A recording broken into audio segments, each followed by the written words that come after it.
காரைக்கால் மாவட்டத்தை பொறுத்தவரைக்கும் அந்த புயல் எச்சரிக்கை காரணமாக கடந்த 9 நாட்களாகவே கடலுக்கு மீன்பிடிக்க செல்லாமல் மீனவர்கள் வீட்டிலே இருந்து வருகிறார்கள்.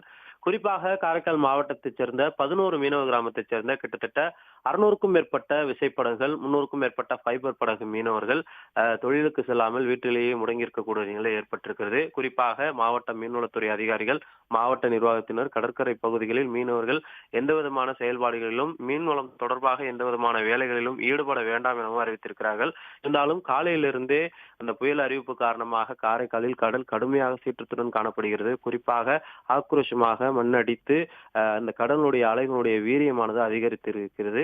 குறிப்பாக அந்த புயல் நெருங்கும் நேரத்தில் காரைக்கால், நாகை, டெல்டா உள்ளிட்ட பகுதிகளில் மிக கனமழை இருக்கும் என வானிலை ஆய்வு மையம் அறிவிப்பு தொடர்ந்ததை அடுத்து மாவட்ட மீனவர்களுக்கு இந்த அறிவிப்பை காரைக்கால் மாவட்ட நிர்வாகம் வெளியிட்டிருக்கிறது. இந்த நிலையில் காரைக்கால் மாவட்டத்தை சேர்ந்த ஆயிரக்கணக்கான மீனவர்கள் மட்டுமில்லாமல் இந்த ஐசி ஏற்றுபவர்கள், சுமை தூக்குபவர்கள் என மீன்பிடி தொழில் சார்ந்த ஆயிரக்கணக்கான தொழிலாளர்கள் வீட்டிலேயே முடங்கியிருக்கக்கூடிய ஒரு நிலையும் ஏற்பட்டிருக்கிறது.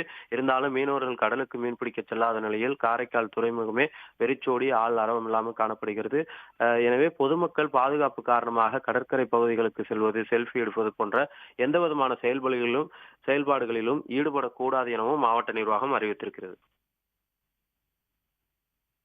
சகாதேவன், தகவல்களுக்கு நன்றி.